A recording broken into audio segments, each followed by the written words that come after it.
Hello, hi everyone, welcome back to our YouTube channel. RRB technicians exam ప్రిపరేషన్లో భాగంగా మనం basic science and ఇంజనీరింగ్లో basic electricity and magnetism అనే chapter గురించి గత 4 క్లాసెస్లో డిస్కస్ చేసుకున్నామండి. అయితే ఆ 4 క్లాసెస్లో మనం లాస్ట్ క్లాస్లో ఎలక్ట్రిక్ ఫోర్స్ అలాగే కూలింగ్స్ లా గురించి మనం చెప్పుకున్నాం.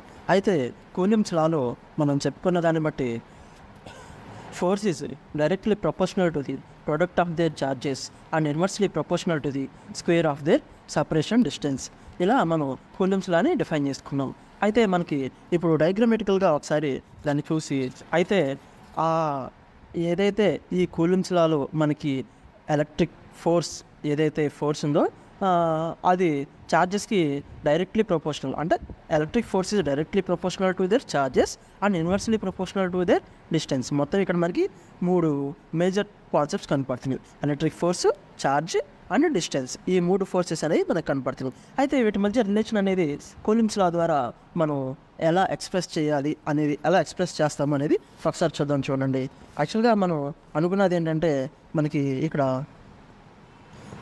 కూలింగ్స్ లా ప్రకారం 2 బెలూన్స్ అనేది అనుకుంటే, అంటే వాటి యొక్క ఛార్జెస్ మేబీ ఇప్పుడు 2 సేమ్ ఛార్జెస్ అనుకోండి, అవి రిపల్స్ అవుతాయి. సో వాటి మధ్య ఉన్న డిస్టెన్స్ అనేది, ఫర్ ఎగ్జాంపుల్ ఎంత డిస్టెన్స్ అనేది ఉందనుకోండి, అయితే ఈ బెలూన్ 1 అనే దాని యొక్క ఛార్జు Q1, అలాగే బెలూన్ 2 అనే దాని యొక్క ఛార్జు Q2 అయితే వాటి మధ్య ఉన్న డిస్టెన్స్ ఎంత ఉంటే అప్పుడు వాటి మధ్య ఉన్న ఫోర్స్, అంటే అవి రిపెల్ అవ్వడానికి ఉపయోగపడే ఎక్స్టర్నల్ ఫోర్స్, దాన్ని మనం ఎలక్ట్రిక్ ఫోర్స్ అంటామండి. దాన్ని ఇలా ఇంటర్ప్రిట్ చేయొచ్చు, ఎలక్ట్రిక్ ఫోర్స్ అని. అయితే ఇక్కడ మనకి మొత్తం మేజర్గా 3 కాన్సెప్ట్స్ అనేవి కనపడుతున్నాయి చూడండి. ఛార్జెస్,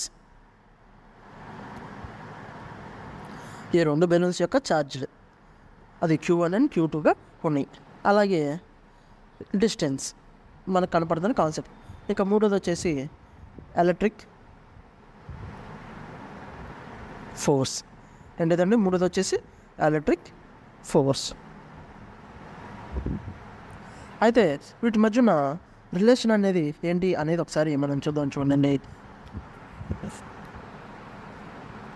ఒకసారి మనం మ్యాథమెటికల్ ఫార్ములా కనుక రాసుకుంటే చూడండి, force is directly proportional to their charges, product of their charges, and inversely proportional to the square of their distance. ఇట్లా మనకి ఇచ్చాడండి. అయితే ఇక్కడ మనకి ఈ ఫార్ములాస్ని 2 విధాలుగా డివైడ్ చేసుకుంటే, force is directly proportional to charge and force is inversely proportional to their separation of their distance, square of their distance. So ఇది కాన్సెప్ట్ 1 అండి, ఇది కాన్సెప్ట్ 2. అయితే ఇప్పుడు మనం చూసుకుందాం చూడండి. ఇక్కడ ఏమన్నాయండి మనకి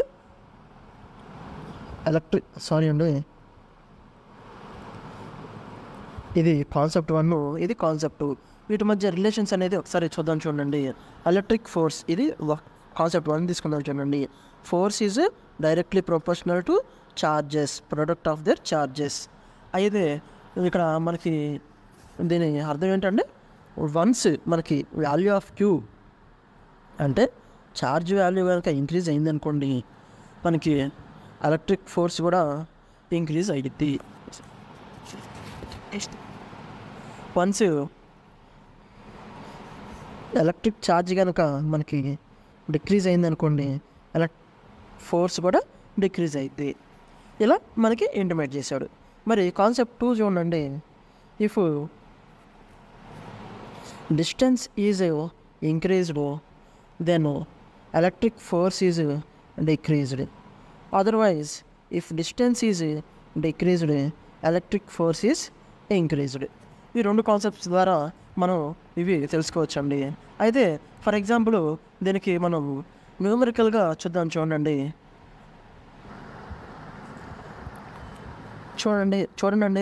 ఇప్పుడు మనం ఈ కాన్సెప్ట్ 1 అనేది ఒకసారి న్యూమరికల్గా, అంటే డయాగ్రామెటికల్గా అండ్ న్యూమరికల్గా కూడా ఎక్స్ప్లెయిన్ చేద్దాం. ఇప్పుడు 2 బెలూన్స్ అనేవి ఉన్నాయండి.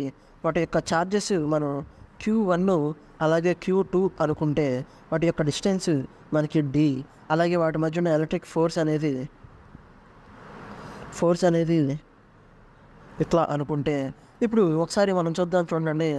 వన్స్ Q1 కనుక ఇంక్రీజ్ అయితే మనకి ఎంత పర్సెంట్ ఇప్పుడు Q ఇంక్రీజ్ అయితే మనకి ఫోర్స్ కూడా ఇంక్రీజ్ అయ్యిద్ది అనుకున్నాం. దేని ప్రకారం అండి? ఈ కాన్సెప్ట్ 1 ప్రకారం. అయితే ఇప్పుడు Q1 అనేది డబల్ అయితే 2 టైమ్స్ అయితే మరి ఎలక్ట్రిక్ ఫోర్స్ ఏమైందండి? ఎలక్ట్రిక్ ఫోర్స్ కూడా మనకి 2 టైమ్స్ అయింది. సో ఎలక్ట్రిక్ ఫోర్స్ కూడా 2 టైమ్స్ అయింది. అదే Q2 కనుక అంటే ఛార్జ్ కనుక త్రిబుల్ అయితే మనకి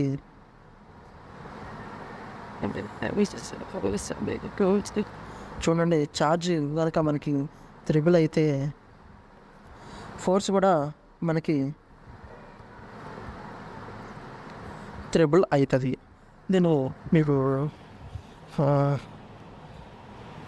చూడండి ఒకసారి ఆల్ఫాబెటికల్గా రాసి చూద్దాం. If Q1 is double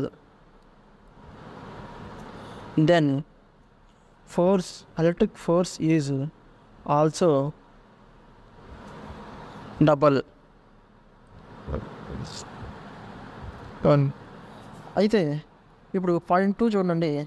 if Q1 is half then electric force is also half. If Q1 is tripled, then electric force is also tripled. ఇప్పుడు మీకు ఒక డౌట్ రావాలండి, ఏంటి సార్ Q1 మాత్రమే మనకి ఛార్జ్ ఇంక్రీజ్ అయితే ఫోర్స్ ఇంక్రీజ్ అవుతుంది, అట్లా కాకుండా 2 ఛార్జెస్ కనుక ఇంక్రీజ్ అయితే చూడండి. ఇఫ్ ఇది చాలా ఇంపార్టెంట్ పాయింట్ అండి. If Q1 and Q2 is doubled then electric force ఎంత అవుతుందండి? 4 times electric force is increased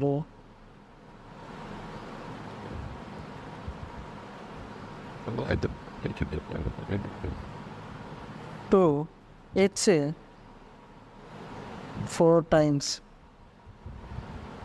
అర్థమైందండి? ఏం లేదండి, సింపుల్ కాన్సెప్ట్ మనకి ఇక్కడ చూడండి. ఇప్పుడు మీకు ఇక్కడ డయాగ్రామెటికల్గా ఇంటిమేట్ చేస్తాను చూడండి. ఇది Q1, ఇది Q2 అనుకోండి, ఇది F ఎలక్ట్రిక్ ఫోర్స్. చూడండి, ఇది కాన్సెప్ట్ 1లో 1 × 1 = 1. ఇక్కడ 2 × 1. ఇప్పుడు ఛార్జ్ Q1 అనే ఛార్జ్ 2 టైమ్స్ పెరుగుతుంది, కానీ ఛార్జ్ 2 మాత్రం సేమ్ రిమైన్స్ అట్లాగే ఉంది. సో ఛార్జ్ ట్వైస్ అయింది, ఫోర్స్ కూడా ట్వైస్ అవుతుంది. అర్థమవుతుందండి? చూడండి, ఇప్పుడు Q1 అనేది 3 టైమ్స్ పెరిగింది, ఛార్జ్ మాత్రం మనకి Q2 మాత్రం డిఫరెన్స్ లేదని చెప్పాడు. సో ఫోర్స్ 3 టైమ్స్ పెరుగుతుంది.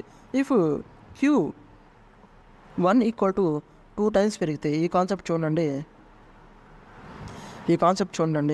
ఇఫ్ Q2 కనుక 2 టైమ్స్ పెరిగితే, అలాగే Q1 కనుక 2 టైమ్స్ పెరిగితే Q2 కూడా ఛార్జ్ కూడా డబల్ అయితే 2 ఛార్జెస్ కనుక డబుల్ అయితే అప్పుడు ఫోర్స్ ఏమైందండి? మనకి మల్టిపుల్ అవుతుంది. అంతే, 2 × 2 4 టైమ్స్ ద ఫోర్స్ అవుతుంది. అట్లా కాకుండా ఇప్పుడు ఛార్జ్ 1 అనేది మనకి ట్రిపుల్ అయ్యి ఛార్జ్ 2 అనేది డబల్ అయితే అప్పుడు మనకి ఛార్జ్ అనేది ఫైనల్ ఫోర్స్ అనేది 6 టైమ్స్ అనేది ఇంక్రీజ్ అవుతుంది. మనకు సింపుల్గా ఇక్కడ డయాగ్రామెటికల్గా ఇంటిమేట్ చేశానండి, అదే న్యూమరికల్గా ఇంటిమేట్ చేశాను. దీన్ని బట్టి మీకు అర్థమైపోయిందండి. అయితే ఇప్పుడు మనం సెకండ్ కాన్సెప్ట్ చూద్దాం చూడండి. అంటే ఇప్పుడు మనం ఏ కాన్సెప్ట్ చూసామండి? ఫోర్స్కి ఛార్జ్కి రిలేషన్ బిట్వీన్ ఫోర్స్ అండ్ ఛార్జ్కి మనం చూసామండి. at that time because that we find this thing that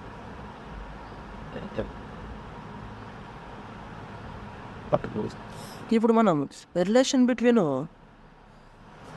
force and distance చూద్దాం. చూడండి,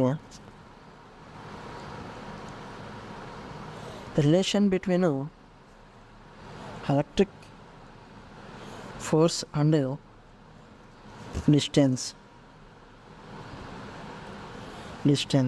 ఒకసారి చూడండి. మీకు మళ్ళీ ఇక్కడ డయాగ్రమాటికల్గా ఇంటిమేట్ చేస్తాను.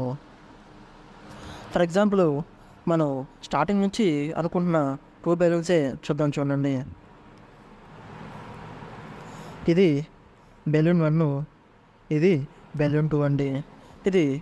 దీని యొక్క ఛార్జ్ Q1 అనుకుంటే దీని యొక్క ఛార్జ్ Q2 అయితే వీటి మధ్య ఉన్న డిస్టెన్స్ని మనం D అనుకుంటే వీటి మధ్య ఉన్న ఎలక్ట్రిక్ ఫోర్స్ని మనం, అంటే ఇవి 2 లైక్ ఛార్జెస్ అయితే లైక్ ఛార్జెస్, లేదా ఆపోజిట్ ఛార్జెస్ అయితే ఆపోజిట్ ఛార్జెస్ అనుకోవచ్చు.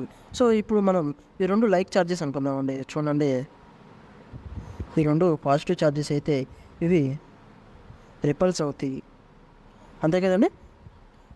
2 సేమ్ ఛార్జెస్ రిపల్స్ అవుతాయి. సో ఈ రిపల్స్ అయితే ఇది రిపల్స్ అవ్వడానికి మనకి కొంత ఫోర్స్ అనేది కావాలి. ఆ ఫోర్స్ని మనం ఎలక్ట్రిక్ ఫోర్స్ అంటాం. అయితే ఈ ఫోర్స్ అనేది మనం ఎలా కనుక్కోవాలి అనేది కూలంబ్స్ లాలో ఒక ఫార్ములా ద్వారా మీకు ఇంప్లిమెంట్ చేశానండి. అయితే ఇప్పుడు మనం ఈ ఎలక్ట్రిక్ ఫోర్స్కి అలాగే ఈ డిస్టెన్స్కి, అంటే ఈ ఎలక్ట్రిక్ ఫోర్స్కి ఈ డిస్టెన్స్కి మధ్య ఉన్న రిలేషన్ని ఇప్పుడు మనం కనుక్కోవాలండి. ఒకసారి చూడండి, ఎలా తిరిగి వారి యొక్క డిఫరెన్సెస్ అనేది అడుగుతాడు. ఎలా ఇఫ్ మన ఎగ్జామ్ పాయింట్ ఆఫ్ వ్యూలో ఇలా క్వశ్చన్ అనేది అడుగుతాడు. చూడండి, for example if 1 charge is tripled, then electric force is increased how much % అని అడుగుతాడు. లేదంటే if 1 charge is tripled, then the change in electric force is how much అని అడుగుతాడండి. అప్పుడు మనం ఇందాకలా relation between electric force and ఛార్జ్లో చెప్పినట్టు, if charge is tripled then electric force is also tripled అని చెప్పొచ్చు అండి.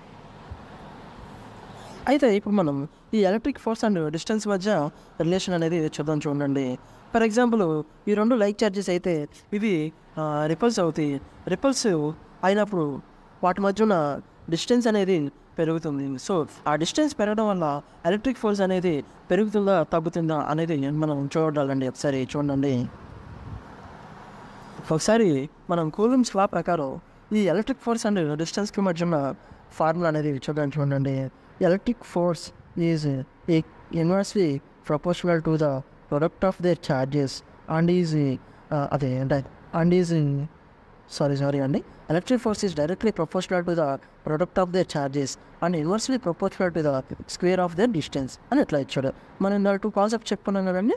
Electric force is directly proportional to the product of their charges and electric force is inversely proportional to the square of their distance. So ఇక్కడ మన point ఇదండి. ఇక్కడ మన point వచ్చేసి ఈ సెకండ్ కాన్సెప్ట్ అండి.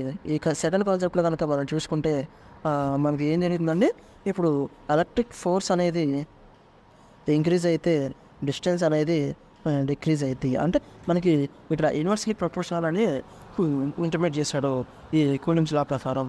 అయితే ఈ ఎంత డిక్రీజ్ అయింది అనేది మనం ఇప్పుడు ఒకసారి చూసుకుందామండి. ఫర్ ఎగ్జాంపుల్ చూడండి, ఇక్కడ Q1 అండ్ Q2 అనే లైక్ ఛార్జెస్ అనుకుంటే ఇప్పుడు వాటి మధ్య డిస్టెన్స్ అనేది డబుల్ అయితే, అంటే ఆ 2 బెలూన్స్ మధ్య ఉన్న డిస్టెన్స్ అనేది డబల్ అయితే వాటి మధ్య ఉన్న ఎలక్ట్రిక్ ఫోర్స్ అనేది తగ్గిపోయిద్దండి. లేదా చూడండి, ఈ ఎలక్ట్రిక్ ఫోర్స్ అనేది తగ్గిపోతే డిస్టెన్స్ అనేది పెరిగింది అని మనం అర్థం చేసుకోవాలి. మీకు ఇంకొంచెం క్లియర్గా చూసుకోవాలంటే ఇవి ఇటు పక్కన రాసుకుంటే మీకు ఇంకా క్లియర్గా ఉంటుందండి. చూడండి, ఇప్పుడు డిస్టెన్స్ కనుక పెరిగితే ఎలక్ట్రిక్ ఫోర్స్ తగ్గిపోతుందండి. అదే డిస్టెన్స్ కనుక తగ్గిందంటే ఎలక్ట్రిక్ ఫోర్స్ పెరుగుతుందండి. అంటే ఈ 2 బెలూన్స్ యొక్క డిస్టెన్స్ అనేది దగ్గరగా ఉన్నాయి అనుకోండి, అంటే ఈ రెండు బెలూన్స్ యొక్క డిస్టెన్స్ అనేది కనుక దగ్గరగా ఉంటే వాటి యొక్క ఎలక్ట్రిక్ ఫోర్స్ అనేది స్ట్రాంగ్గా ఉంటుంది. అట్లా కాకుండా ఈ రెండు బెలూన్స్ యొక్క డిస్టెన్స్ కనుక దూరంగా ఉంటే వాటి మధ్య ఉన్న ఎలక్ట్రిక్ ఫోర్స్ అనేది తక్కువగా ఉంటుంది. ఒకసారి మనం కనుక చూసుకుంటే దీన్ని న్యూమరికల్ అది ఆల్ఫాబెట్ కనుక స్టేట్మెంట్ వైజ్ రాసుకున్నాను చూడండి. ఇందులో మనం చెప్పుకున్నట్టు ఇఫ్ డిస్టెన్స్ ఈజ్ డబుల్డ్, చూడండి ఈ రెండింటి మధ్యలో డిస్టెన్స్ ఫర్ ఎగ్జాంపుల్ డి అనుకుంటే ఆ డిస్టెన్స్ ఈజ్ డబుల్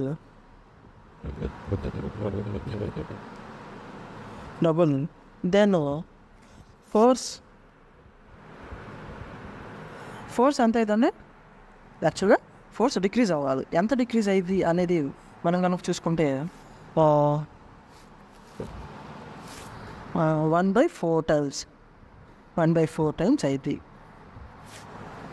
ఎలా సార్ అని కనుక మీరు అడిగితే నన్ను ఒకసారి చూడండి. ఇప్పుడు ఎలక్ట్రిక్ ఫోర్స్ అనేది మనం 2 అనుకుందామండి. Electric force is equal to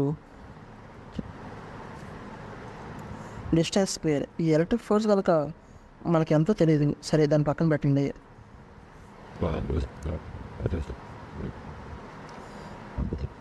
electric force equal to 1/d². ఇప్పుడు మనకి డిస్టెన్స్లో డిఫరెన్స్ అనేది వచ్చింది. ఫర్ ఎగ్జాంపుల్ ఇక్కడ డిస్టెన్స్ అనేది 2 అనుకుందాం అనుకోండి. అప్పుడు ఏమైందండి, డిస్టెన్స్ స్క్వేర్ 2 స్క్వేర్ అంతండి 4 అయింది. 2 స్క్వేర్ ఈక్వల్ టు 4. అంటే ఫోర్స్లో ఎంత డిఫరెన్స్ వస్తుందండి, ఫోర్స్లో ఎంత డిఫరెన్స్ వస్తుంది, 1/4 టైమ్స్ వస్తుంది. అదే డిస్టెన్స్ ఈజ్ ట్రిపుల్డ్, చూడండి. ఇఫ్ డిస్టెన్స్ అనేది 3 టైమ్స్ ఉన్నదానికంటే 3 టైమ్స్ పెరిగితే ఫోర్స్ అనేది అంటే ఎగ్జిస్టింగ్ ఫోర్స్ కంటే 1/9 టైం అనేది డిక్రీజ్ అవుతుందండి. ఫర్ ఎగ్జాంపుల్ ఇప్పుడు ఇంకొక ఎగ్జాంపుల్ చూద్దాం చూడండి. ఇప్పుడు డిస్టెన్స్ అనేది 4 టైమ్స్ కనుక పెరిగితే మనకి కులుమ్స్ లా ప్రకారం force is inversely proportional to the electric force అని ఉంది కాబట్టి, సో ఈ 4ని మనం స్క్వేర్ చేస్తే 16 వస్తుంది. అంటే ఇక్కడ మనకి ఎలక్ట్రిక్ ఫోర్స్ అనేది 1/16th టైము డిక్రీజ్ అవుతుందండి. సో డిస్టెన్స్ 4 టైమ్స్ పెరిగితే ఎలక్ట్రిక్ ఫోర్స్ అనేది 1/16th టైము డిక్రీజ్ అవుతుంది. ఇప్పుడు నెక్స్ట్ కాన్సెప్ట్ చూడండి. ఇప్పుడు డిస్టెన్స్ అనేది 1/2 టైమ్స్ కనుక పెరిగితే, అంటే డిస్టెన్స్ అనేది తగ్గితే, అంటే ఇప్పుడు యాక్చువల్గా 2 మీటర్స్ ఉందనుకోండి, డిస్టెన్స్ ఇప్పుడు 1 మీటర్ అయిందనుకోండి, అంటే హాఫ్ అవుతుంది. హాఫ్ టైం కనుక తగ్గితే అప్పుడు ఉన్న ఎగ్జిస్టింగ్ ఎలక్ట్రిక్ ఫోర్స్ అనేది 4/4 టైమ్స్ ఇంక్రీజ్ అవుతుందండి. అంటే మనకి ఇక్కడ అర్థం చేసుకోవాలి, ఇక్కడ డిస్టెన్స్ అనేది తగ్గింది కాబట్టి ఫోర్స్ అనేది పెరిగిందండి. కానీ మనం పైన కాన్సెప్ట్స్లో కనుక చూసుకుంటే ఇక్కడ డిస్టెన్స్ అనేది 4 టైమ్స్ పెరిగింది. అంటే డిస్టెన్స్ పెరిగితే ఎలక్ట్రిక్ ఫోర్స్ అనేది తగ్గుతుందండి. సో ఇదండి ఈరోజు మన కాన్సెప్ట్. ఇక్కడ ఈరోజు మనం నేర్చుకున్నది ఏంటంటే ఈ ఎలక్ట్రిక్ ఛార్జ్, అలాగే ఎలక్ట్రిక్ ఫోర్సు, అలాగే డిస్టెన్స్ బిట్వీన్ 2 చార్జ్డ్ పార్టికల్స్, ఈ మూడింటికి మధ్య ఉన్న రిలేషన్ని మనం ఈరోజు తెలుసుకున్నామండి. ఆ రిలేషన్స్ చూడండి, relation between electric force and distance, and relation between ఇక్కడ చూడండి రిలేషన్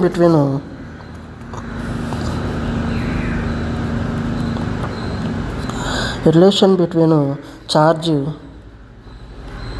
అండ్ ఫోర్స్. ఇది మనం ఈరోజు ఈ క్లాస్ ద్వారా నేర్చుకున్నామండి. సో ఈ క్లాస్ కనుక మీకు నచ్చినట్టయితే పక్కనే ఉన్న బెల్ ఐకాన్ని క్లిక్ చేసి మన ఛానల్ని సబ్స్క్రైబ్ చేయండి. అలాగే మీ ఫ్రెండ్స్ అండ్ ఫ్యామిలీ మెంబర్స్లో ఎవరైనా మన ఛానల్ని సబ్స్క్రైబ్ చేసుకోపోయి ఉంటే వాళ్ళకి మన ఛానల్ని సజెస్ట్ చేసి సబ్స్క్రైబ్ చేయమని చెప్పండి. ఈ రైల్వే జాబ్స్కి ఎవరైతే ప్రిపేర్ అవుతున్నారో వాళ్ళకి మన ఛానల్లో క్లాసెస్ అనేది చెప్పడం జరుగుతుంది. అర్థమెటిక్ క్లాసెస్ కూడా రేపు నుంచి 1 by 1 ఎక్స్ప్లెయిన్ చేయడం జరుగుతుందండి. సో మన ఛానల్ని మిస్ కాకుండా మన ఛానల్ నుంచి వచ్చే అప్డేట్స్ అన్నీ కంటిన్యూస్గా చూస్తూ ఉంటే మీకు రైల్వే ఎగ్జామ్స్కి కొంచెం హెల్ప్ఫుల్గా ఉండిద్దని నేను అనుకుంటున్నానండి. Thank you for watching this video.